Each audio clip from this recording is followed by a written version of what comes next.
Good morning, I'm Kenneth Moton. And I'm Janae Norman. Here are the top 5 things to know this Monday. Number 1, President Trump says China wants to resume trade talks. The president made that comment this morning as he started his final day at the G7 summit. It's unclear exactly when U.S. and Chinese negotiators will return to the table. Uncertainty about the trade war sent stocks across Asia sliding overnight. U.S. stock futures turned into positive territory after the president's comments. Number 2, the fire crisis in the Amazon rainforest. More than 44,000 Brazilian troops have now been deployed to fight the fires, which now cover an area the size of the U.S. from Detroit to Los Angeles.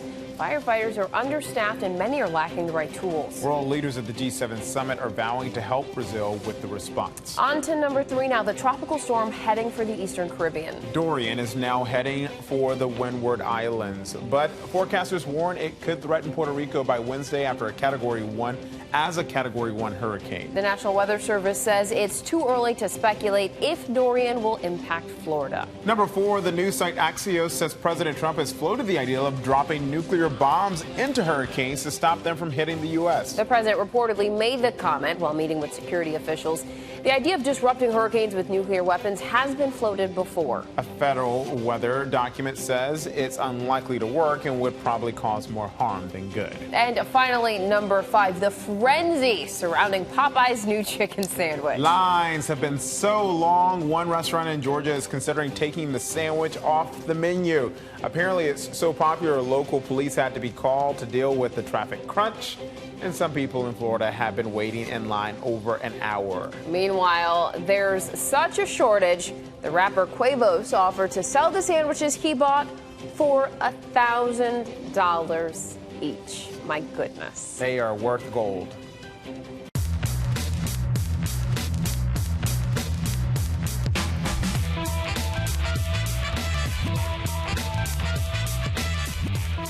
Good morning. So that brings us to our question of the day right away. How far are you willing to go to try this Popeye's chicken sandwich? If you have tried it, is it worth the hype? Have you tried it yet? Haven't tried it yet. It's on your list? Maybe. 100. So would you go 100 miles? Not even a mile? Would you go to all 4 of the locations here in Manhattan? Tell us down in the comments or tweet us at ABC News Let Live. us know. Apparently, the sandwich is all the rave. People said, believe the hype. So tell us. Let us know. We'll see. Well, in the meantime, we will get right to that breaking news from the G7 summit, where President Trump spoke to reporters about the trade war with China. He says China wants to resume trade talks. His statement comes after a wave of confusion at the summit after he appeared to express second thoughts about the trade war. And Wall Street is watching all of this very closely in the wake of Friday's big losses. ABC's Mona Kosar-Abdi is following those new developments. Mona, good morning. Good morning, Janae. Good morning, Kenneth. After all the back and forth, President Trump says negotiations are finally back on after China reached out last night about resuming trade talks, making this the latest turn in this complicated trade war. This morning, President Trump from the G7 summit in France announcing trade talks are back on between the U.S. and China. China called last night our top trade people and said, let's get back to the table, so we'll be getting back to the table.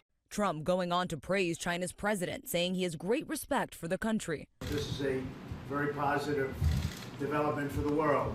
The announcement follows a tumultuous weekend between the two nations, which set a ripple of uncertainty through global markets. It also comes after a rare admission from President Trump, who at one point signaled regret over the trade war. Has the president any second thoughts on escalating the trade war with China? Yeah, sure. Why not? Second thoughts? Might as well. Might as well. The White House quickly pushing back, insisting the president's remarks were misunderstood. Again, he doesn't have second thoughts about what he's done. If anything, he wanted to clarify if he had second thoughts, it would be to raise the tariffs. But today it appears any plans of further escalating tensions are on hold as both sides once again attempt to strike a compromise. We're getting along very well with China right now. We're talking. I think they want to make a deal much more than I do. The trade war with China is already hitting U.S. consumers even before the new tariffs were announced Friday. J.P. Morgan estimated American families will pay an average of $1,000 a year more because of the higher tariffs on China. And the president's remarks were a reaction to earlier calls from Chinese officials for calm negotiations to resolve the trade dispute. Janae, Kenneth? Yeah, the president calling this a very positive development for the world. Mona, also a positive development. I heard you got a chicken sandwich from Popeyes. Is that true? No, from Chick-fil-A. Oh, you said you're not going to wait in those lines. You're not gonna, how was it? I had to settle. Was it good? Chick-fil-A, always. Oh, The right. customer service can't be beat. Top notch. Yeah, the Popeye, she's like, I'm not waiting for that. Mona, thank you so much. All right, and the president is facing a new challenger for the Republican presidential nomination. Former Illinois Congressman Joe Walsh announced his long shot candidacy on ABC's This Week. He served one term in the House as a Tea Party favorite before becoming a radio talk show host. Walsh says he's a legitimate option for Republicans who are opposed to the president. I'm running because he's unfit. Somebody needs to step up, and there needs to be an alternative. The country is sick of this guy's tantrum. He's a child. Walsh has his work cut out for him. Polls show nearly 80% of Republicans approve of Trump's job performance. The Trump campaign had a one-word response to Walsh's announcement. It said, quote, whatever. Former Sheriff Joe Arpaio from Arizona wants his old job back. He announced last night that he plans to run for sheriff in Maricopa County, Arizona next year. He served as the county sheriff for nearly 25 years before losing his position in 2016. Arpaio was convicted of contempt of court in a racial profiling case before being pardoned by President Trump 2 years ago. U.S. officials say a 6-month-old girl is fighting for her life after being brought illegally into the U.S. from Mexico. They say the baby crossed the Rio Grande with her father and about 20 other people and was found by Border Patrol agents early last Thursday. It's unclear why she wound up in critical condition. She's being treated at a hospital in Corpus Christi, Texas. Well, now to what's being called a global crisis. The massive fire sweeping across the Amazon. Warplanes are now being used in the firefight as international pressure grows to protect the rainforest. This morning, the Amazon rainforest is on fire. 44,000 Brazilian troops have now been deployed to fight the fires, which cover an area the size of the U.S. from Detroit to Los Angeles. This video showing military planes dumping water out of 2 giant jets. Neighboring Bolivia is now using this American 747 supertanker, which carries 19,000 gallons of water. But those assets are minuscule given the scale of fires erupting across this region.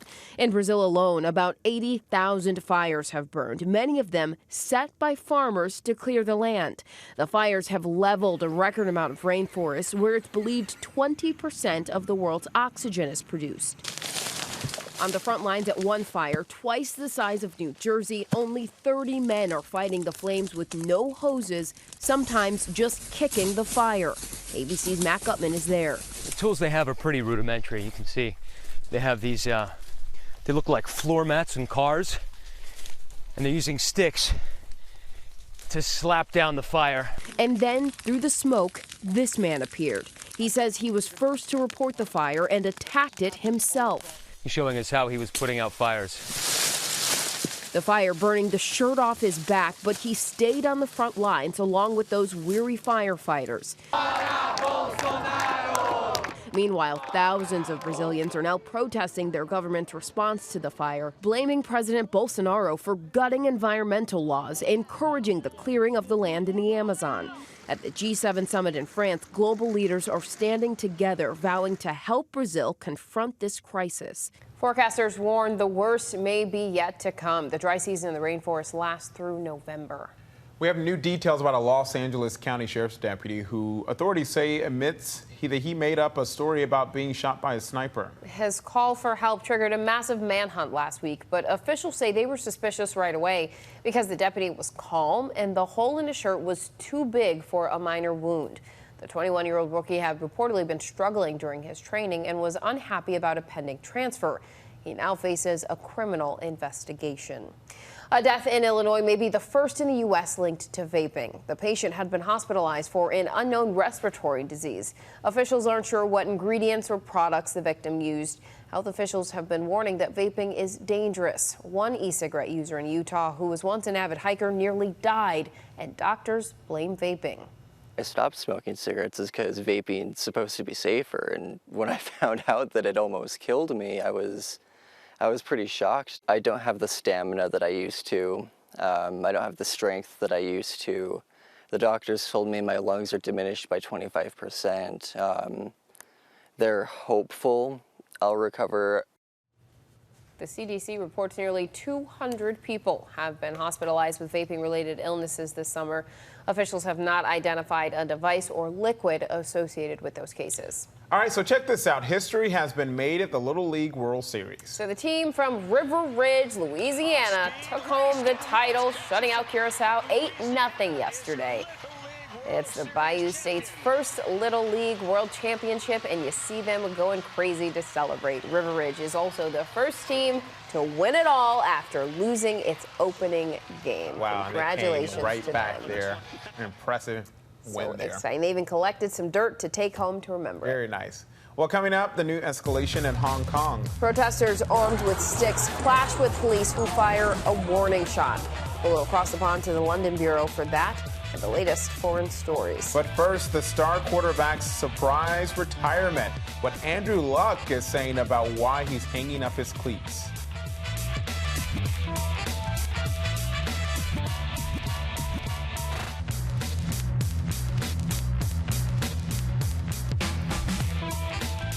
Well, next, the bombshell in the NFL. One of the league's top quarterbacks is retiring just weeks before his 30th birthday. With a new baby on the way, Andrew Luck is walking away from millions of dollars. Now, some of his critics are claiming millennials aren't as tough as the generation before them. It's the announcement sending shockwaves through football. Indianapolis Colts star quarterback Andrew Luck retiring after 7 seasons. I am going to retire. This is not an easy decision. Honestly, it's the hardest decision of my life. He was at the top of his game with the Colts, but is calling it quits just 2 weeks before the start of the regular season. Andrew Luck gave us the reason. He just couldn't continue to fight injury, pain, rehab, and he felt like it just kept going for him. The quarterback suffered years of debilitating injuries and was sidelined the entire 2017 season. But he roared back last year, leading the Colts to the playoffs, winning the Comeback Player of the Year award. I've been stuck in this process. I haven't been able to live the life I want to live. The decision stunned fans and his teammates at this weekend's preseason game. It sounds like some of these fans are booing as Andrew Luck starts to head back towards the locker room here. Some fans, learning the news in the stands, booed Luck as he walked off the field. I'd be lying if I didn't say I heard the reaction. Yeah, it hurt. Some sports commentators question Luck's reasons for retiring. Fox Sports radio host Doug Gottlieb ignited controversy for this tweet, saying retiring because rehabbing is too hard is the most millennial thing ever. Reports say Luck has been mulling retirement for weeks after announcing in June that his wife is pregnant with their first child. And with the dangers of the game becoming more apparent, the young quarterback is now walking away from his $123 million contract. He feels like he can no longer give the game he loves everything that it takes to play this game, and I respect that more than anything. Luck's former head coach Chuck Pagano releasing a statement saying it took great courage to make his decision to walk away from the game. He did what his heart told him, and I am proud of him for being honest with himself and the team. The Colts reportedly gave Luck $24 million in unearned bonus money they could have withheld. Some fans are encouraged, saying that leaves the door open for Luck to come back next year if he changes his mind. Well, Hong Kong is bracing for more chaos after a day of violent clashes. Police used live ammunition and water cannons for the first time against protesters. Let's go across the pond to Julia McFarlane in the London Bureau for more. Julia, good morning. So we have been seeing this ongoing for weeks at this point, but this is a substantial escalation. Morning, guys. Janae, you're absolutely right. We're now moving into the 13th week if we see more protests in the coming days. But yesterday, on Sunday, there were really quite dramatic escalations. As you mentioned, police were confronted by protesters who were armed with sticks and poles and batons as they were rushing at the police. And one police officer, he fired a gun, which was the first use of live ammunition in these protests. Police say that they arrested 29 people over the weekend for on charges of unlawful assembly and for instigating violence. Now, we've seen these clashes in recent weeks. There has been a lot of use of tear gas, the first use of water cannon this Sunday. But things are getting more and more tense. A new theme that was kind of introduced over the weekend as well. Protesters have been protesting against police brutality and for democracy, amongst other things. But they were really angry this weekend over over surveillance. This comes as Hong Kong residents have been talking about how they have been detained by police coming back in from mainland China. They say that they've had their phones, their messages and their photos checked by police. Police are, of course, cracking down. They're really trying to quell these rallies, which have been going on for several months now. And so many people are worried that if the Chinese move in, if Hong Kong can't get control, that will be a real and a major conflict, even more so than what we're seeing now. Also in North Korea, we understand, Julia, that Kim Jong-un personally supervised the 7th weapons test in about the past month. So we know that this time a super large rocket launcher. What do we know about this latest test? Exactly, Kenneth. We've seen for a number of weeks now the North Koreans testing around 2 short-range missiles. This has been going on for quite a few weeks now, as you say. They are angry at those joint US-South Korea military exercises, those long-standing war games that they carry on an annual basis. Now, what happened this weekend was, I guess we can call it a bit of an escalation because there was something new. They came out with this announcement of a super large multiple rocket launcher. They say it was a new weapon system that they had never tested before, and the test was carried off successfully. Kim Jong-un said it was, quote, indeed a great weapon. Now, in this statement that the state news broadcaster carried, it said that the goal for this new weapon system was for resolutely frustrating the ever-mounting military threats and pressure offensive of the hostile forces. Not quite a subtle allusion to Washington and Seoul. Now, President Trump said that he wasn't concerned. He said that he had placed no restrictions on short-range missiles, and the missiles this weekend seem to be short-range. If what we're watching for is if the North Koreans start testing intercontinental missiles, that would certainly derail those talks with Washington. That absolutely would, Julia. And back there in England, Ariana Grande returned to Manchester for a concert.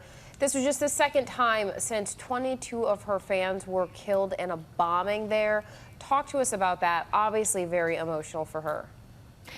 Guys, it was a very poignant concert and really emotional performance by Ariana Grande. And honestly, I was reading a lot of the tweets over the weekend and a lot of the coverage on local outlets such as the Manchester Evening News. That city really loves Ariana Grande. And just remember, she was 23 years old when that horrific terror attack carried out by ISIS-inspired militants killed dozens of people at one of her concerts in Manchester.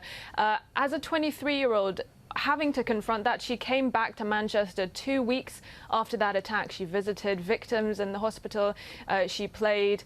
She carried out this performance in aid for the victims and for charities trying to rebuild and regenerate the area. She re-released one of her songs as a charity single, and it was a very emotional set. She opened her set with a song that she wrote, "No More Tears Left to Cry." That was the first song that she wrote after that tragic accident, and it was a much more upbeat and party atmosphere since that emotional charity performance after the attack. And of course, she is a honorary citizen of Manchester, and her fellow citizens were just delighted to welcome her back to the Bee City. You know what? You guys love her there. We love her here. I'm so glad that she was able to go back there in a strong way as well and really show how to come back from something so traumatic. Hey, thank you so much, my friend. We appreciate it. All right, let's check our notifications now, starting with Pizzeria. Yeah, a recipe that social media divided. So deep fried barbecue chicken, quesadilla pizza, all your favorite things in one place, right? That seems like indigestion waiting to happen. I'm interested, though. And sounds like quite a venture in the kitchen, but they made it look good. They did. The deep fry part is what I'm most interested in there. But then they make it look like the pizza, and that looks real good. Yeah, yeah. Next, a tale from the New York City subway. Riders found a strange-looking bug and made friends with it. They were first kind of freaked out by it, but then they passed it around. Somebody told us on Twitter that it might be a katydid. Is that how you say that? A cicada? I don't know about a cicada. Katydid? Look like it? The type of? Mark? Yeah. Look like a cicada. Mark said, a yeah, cicada? Okay. Mark, the floor director, has Oh. chimed in, cicada-like. Okay. Well, they took pictures with it. They didn't kill it. So everybody's friends. There you go. Sitting. Yep. All right, hey, it's National Dog Day. It is. And here's a dog on a scooter. In a dress. Looking cute. So adorable. We don't know where this dog is going, but it's going in style. How about that? Hey, and in Spain, it was time for the annual Running of the Bulls. So the more animal-friendly version of the Running of the Bulls took place this weekend. Participants ran away from a 65-pound styrofoam ball, which has a bull painted on it. No one was hurt this year, which is good compared to last year when a man was left in the hospital because a much larger ball was used when it pinned him to a fence. That ball last year was what, like 400 pounds? 400 pounds. This one's 65 pounds. And styrofoam. And styrofoam. So not bad. So there you go. And watch this terrifying moment when a cliff diver in Ibiza jumps off a cliff and then wait for it.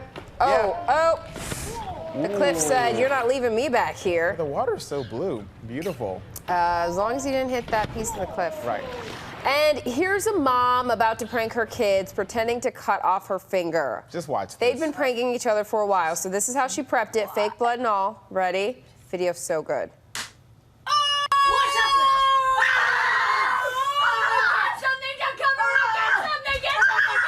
And the kids are going nuts.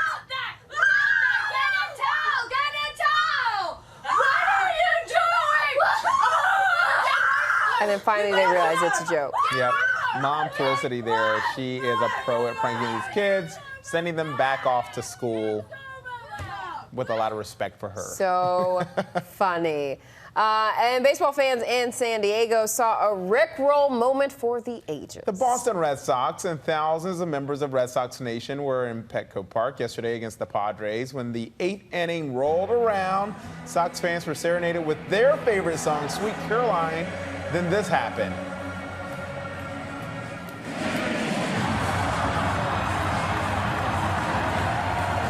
You could hear how the crowd switched it up there. The Padres posted the moment on their Twitter account with the caption, "So good, so good, so good," and a laughing emoji. Oh, they're so petty, very petty, and I'm here for it. Very much so. That's good stuff.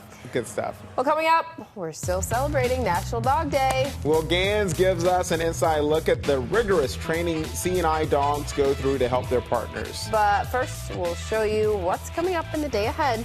Stay with us.